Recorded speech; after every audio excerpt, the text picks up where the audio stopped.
Welcome to episode 73 of the Luke Macias Show. I have a t-shirt on for those of you who can't see. It's got a state of Texas and then is greater than California, and it says, let's keep it that way.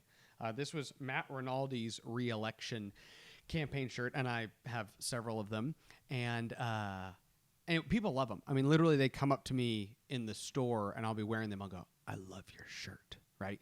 And the truth is, I haven't heard that for several months, and we'll get into that in just a second.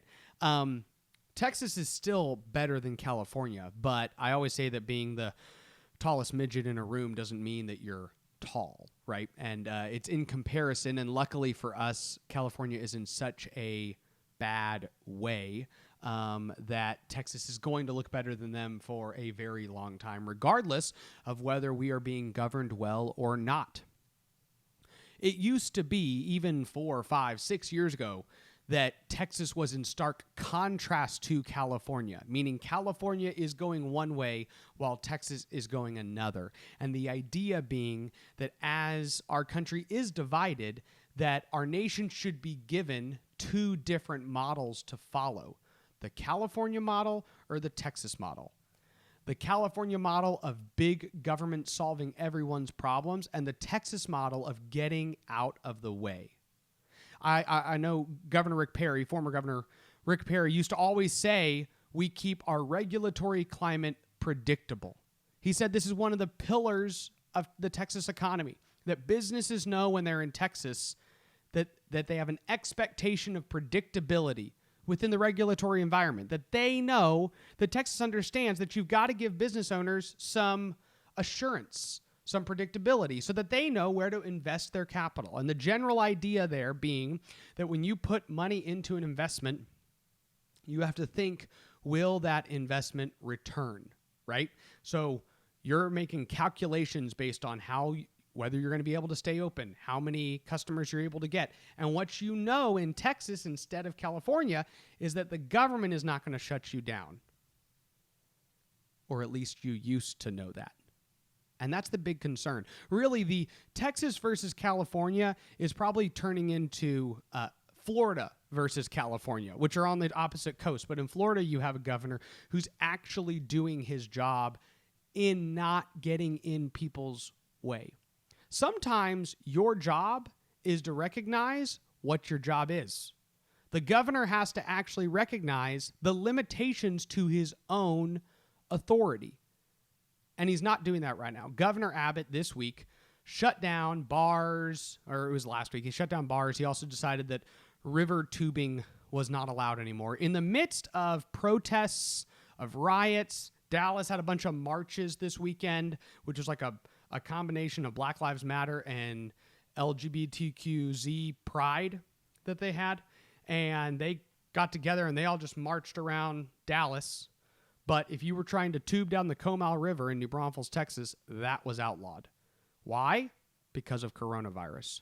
It's really kind of strange, absurd, illogical, irrational, but that's not what we're expecting from our governing officials right now. Logic, ration, reason, science. There's not scientific reasons given for why river tubing is kept illegal, is banned, but riots and protests can continue. Now, by the way, I'm not saying that protests should be shut down. Violent protests should absolutely be shut down. Anybody looting should be arrested. And there have been a couple arrests in Austin even recently for people who looted the Capitol grounds and destroyed property. But the recognition that people have the right to peacefully protest is also the recognition that people have the right to go to a business establishment and freely engage in commerce. That a business owner can be able to open up his establishment and say, I'm going to be safe in these ways, and that then customers can decide whether or not they're willing to take the risks based on those establishments. Some people might walk up to certain restaurants, certain bars, and say, that doesn't seem as safe, I'm going to stay back. But the idea of personal responsibility is not really emblematic of Texas anymore. See, it used to be personal responsibility or California tyranny. And here are the two models we're giving a nation. The concerning thing about groupthink, the concerning thing about a herd mentality, is that the citizens across the nation are not given the opportunity to even see two different worldviews. And Texas is not providing the nation with the opposite worldview of California or New York. We're actually providing basically a slightly more aggressive opening version. We're just being a little bit better than them, but we're still following all the presuppositions. We're still operating from the mindset and worldview that government is the end-all, be-all savior of humanity. And that is a problem.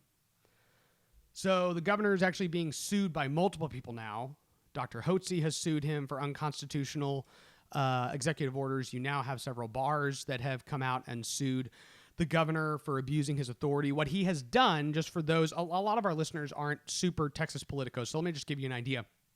What the governor has said is that he has declared a state of emergency, and our Constitution gives the governor authority during times of emergency to basically pass executive orders that have the weight of law. Our Texas legislature only meets for 5 months every 24. So for 19 months every 2 years, the governor is the executive, but he doesn't normally pass laws. See, Texas used to be a limited government state, which meant that we didn't pass laws for those 19 months, and then for the 5 months, we would actually pass laws. But instead, what the governor said is, well, I can declare a time of emergency, and then I can pass a bunch of laws with the stroke of my pen. They have the weight of law. Now, this was meant for times like a hurricane, okay? A hurricane comes in, takes out a city. The governor says, hey, I'm stepping in and I'm going to pass several emergency declarations, executive orders that have the weight of law to handle this emergency situation instead of calling the whole legislature in for one issue. But the governor has decided since March, we're now several months into this, that he basically is the legislature for months.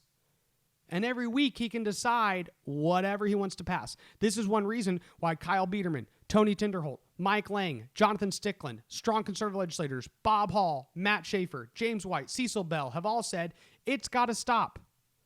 Enough.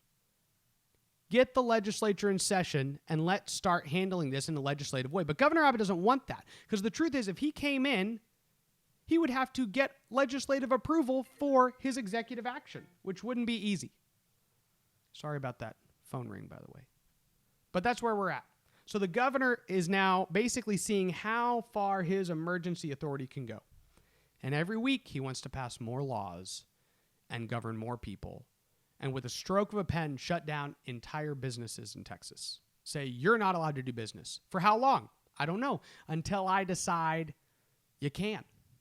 And I don't know when I'm going to decide. And that's based on a whole lot of factors. And I'm not even really clearly making it clear what those factors are. So that's the situation we're at in Texas. That's the opportunity we have. And the opportunity we have is that Texas could be an example of what a limited government worldview is in contrast to states like New York and California. We are not taking that opportunity. Instead, we're showing people what happens when an entire nation, minus just a couple states, follow a herd mentality, and like a bunch of bison, we can just run over a cliff. And as long as he's doing it, I can do it. And the truth is, for a politician, it's a super safe bet. Because if everybody's doing it, then I'm not to blame. But if I actually stand up in opposition to it, now there's risk associated with it. Leadership is a willingness to take those risks out of a respect for the liberties and freedoms of the citizens that you govern. And I wish, I pray, I hope that Texas one day has a leader willing to do just that.